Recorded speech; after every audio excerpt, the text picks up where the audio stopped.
ஆன்மீக அன்பர்கள் அனைவருக்கும் வணக்கம். இங்கே வர்ற பக்தர்களை நாங்கள் ஒவ்வொருத்தரையும் ஒவ்வொரு விதத்தில் பேட்டி எடுத்துகிட்டு வரோம். இங்கே வர்ற பக்தர்கள் எல்லாருக்குமே இறைவனுடைய அருளால் பல விஷயங்கள் முடிஞ்சிருக்கு.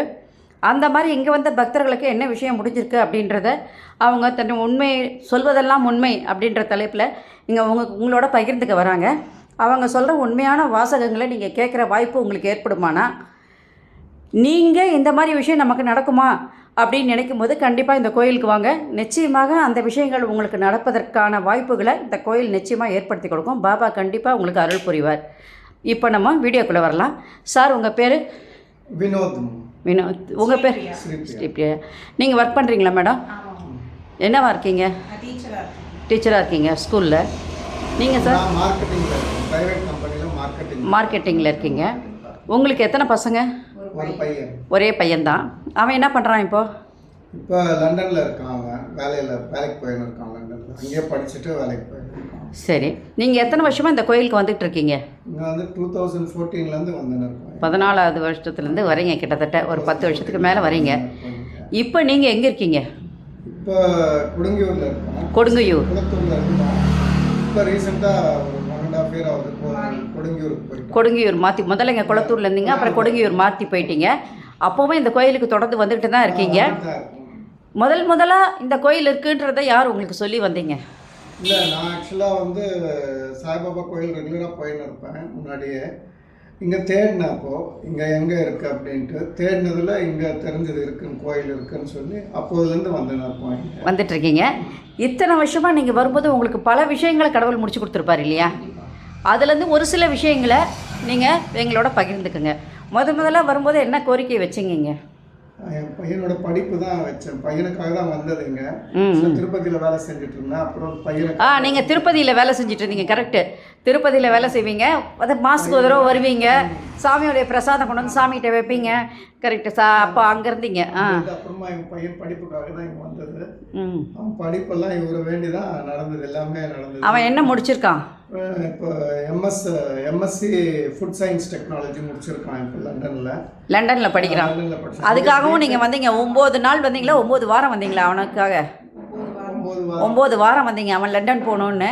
அதே மாதிரி போயிட்டான். அங்கேயே படிச்சுட்டான். படிப்பு முடிச்சிட்டான். இப்போ அங்கேயே வேலை செய்கிறானா? அங்கேயே வேலைக்கு போயிட்டுருக்கான். இதுக்கப்புறம் என்னெல்லாம் விஷயங்கள் அவங்களுக்கு முடிஞ்சு? கொரோனா டைமில் நீங்கள் ஏதோ வந்தீங்கன்னு நினைக்கிறேன். ஆமாம், அது வந்து ஒரு மிராக்கிள் தான் சொல்லணும். கொரோனா டைமில் எல்லா கோயிலுமே க்ளோஸ்டு. அவன் வந்து எனக்கு ரொம்ப சீரியஸாக எங்கே இருந்தான்? செகண்ட் வேவ்ல தான் ரொம்ப சீரியஸ். ஆல்மோஸ்ட் இது வரைக்கும் போயிட்டான். அப்படின்ற மாதிரி ஆயிடுச்சு. அந்த அளவுக்கு போயிட்டான். டாக்டர்ஸும் 3-4 days கழிச்சு தான் சொல்ல முடியும் அப்படின்னு சொன்னாங்க. அப்புறம் வேண்டிட்டோம். ரொம்ப இதுவாக வேண்டிட்டோம். அப்போ 4th டேலேருந்து ரிகவர் ஆகிட்டான். கிட்டத்தட்ட ஒரு 15 days குளோபல் ஹாஸ்பிட்டலில் அட்மிட் ஆகிருந்தான். ரொம்ப சீரியஸ் கண்டிஷனில் ஐசியூவிலே ஒரு 7 days இருந்தான். அப்போ தான் நீங்கள் கொரோனா டைமில் தான் இங்கே வந்து வேண்டிகிட்டு போனீங்க. இந்த மாதிரி கொரோனா டைமில் குறைஞ்சபட்சம் ஒரு 100 பேருக்கு மேலே இங்கே வந்தாங்க அழுதுகிட்டு. ஒவ்வொரு ஃபேமிலியில் இருக்கவங்க எல்லாரும் ஒவ்வொரு இடத்துல இருக்கிறாங்க. நாங்கள் ஒருத்தர் பார்க்க முடியல, யார் எங்கே இருக்காங்கன்னே தெரியல அப்படின்னு சொல்லிட்டு வந்தவங்களாம் இருக்கிறாங்க. ஆனால் வந்து அத்தனை பேரும் யார் யார் வேண்டினாங்களோ எல்லாரும் ரெக்கவர் ஆகி அந்த இதுலேருந்தே வெளியில் வந்துட்டாங்க.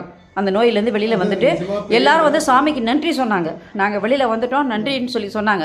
அதனால் யாருக்குமே இங்கே வந்து வேண்டினவங்க யாருக்குமே எதுவுமே கெட்டது நடக்கலை. எல்லாம் நல்லதாக தான் அவங்களெல்லாம் உயிர் பயிற்சி வந்து நல்லபடியாக சாமிகிட்ட இன்றைக்கி வரைக்கும் வர்றதுக்கு அவர் வந்து ஒரு அருள் புரிஞ்சிருக்காரு. அதுவே பெரிய விஷயம் நமக்கு, நோய் நொடி இல்லாமல் வச்சுருக்கிறது. அந்த நேரத்தில் வந்து தாயும் தந்தையுமா இருந்தால் எல்லாரையும் காப்பாற்றினவர் வந்து பாபா. இந்த ஏரியா பொறுத்த வரைக்கும் நான் சொல்லுவேன் கண்டிப்பாக. ரொம்ப நல்லா இருந்தது. பெரிய மிராக்கிள். பொழைச்சி வந்தது வந்து பெரிய மிராக்கிள். டாக்டர்ஸே ஆச்சரியப்பட்டாங்க. ரெண்டாவது நாள் அவனை சேர்த்தோம். 2வது நாள் டாக்டர் கிட்ட போகிறோம். அன்னைக்கு வந்து சொல்ல முடியாது, இன்னொரு 4 நாள் கழிச்சு தான் எங்களால் எதுவுமே சொல்ல முடியும் அப்படின்னாங்க. அங்கேருந்து நேராக நாங்கள் வரோம். அப்போ எல்லா கோயிலும் க்ளோஸ்டு, எதுவுமே எங்கேயும் க்ளோஸ் தான். சரி, வெளியில் பாப்பா இருப்பாங்க, பார்த்துட்டு போகலாம் அப்படின்னு நினச்சோம்.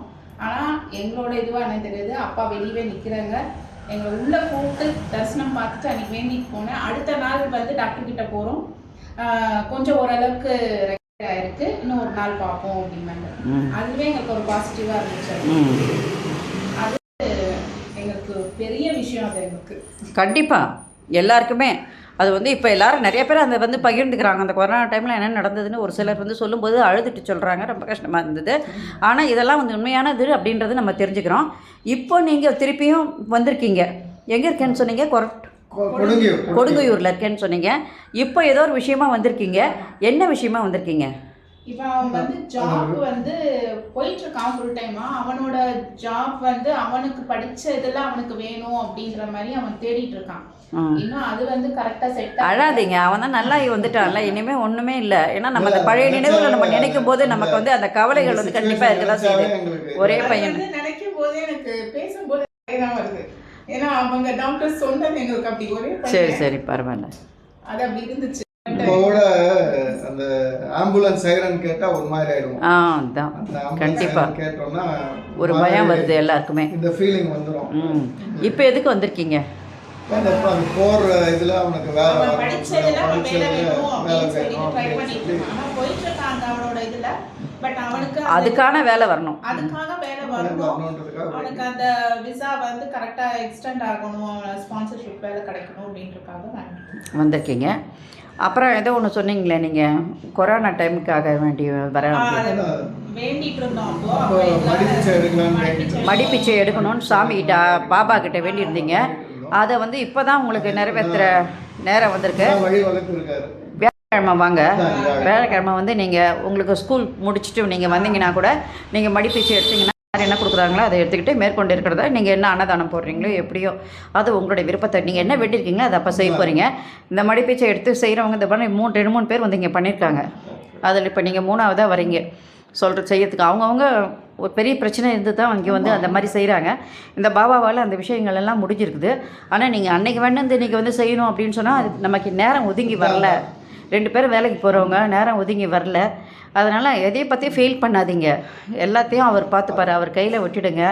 இப்போ வந்து நீங்கள் வந்ததுக்கு அப்புறம் எவ்வளோ விஷயங்கள் உங்களுக்கு முடிஞ்சிருக்கு. உங்களுக்கு ஸ்கூலில் பொறுத்த வரைக்கும் உங்களுக்கு ப்ரமோஷன் எல்லாமே அவர்தான் அவார்ட்ஸ் கொடுத்து உங்களுக்கு ப்ரமோஷனும் கிடைச்சிது அப்படின்னு சொன்னீங்க. அதே மாதிரி இவரும் திருப்பதியிலேருந்து வந்ததுக்கப்புறம் என்ன வேலை அப்படின்னு சொல்லும்போது உங்களுக்கு இங்கேயே வந்து ஒரு வேலை கிடைச்சிது.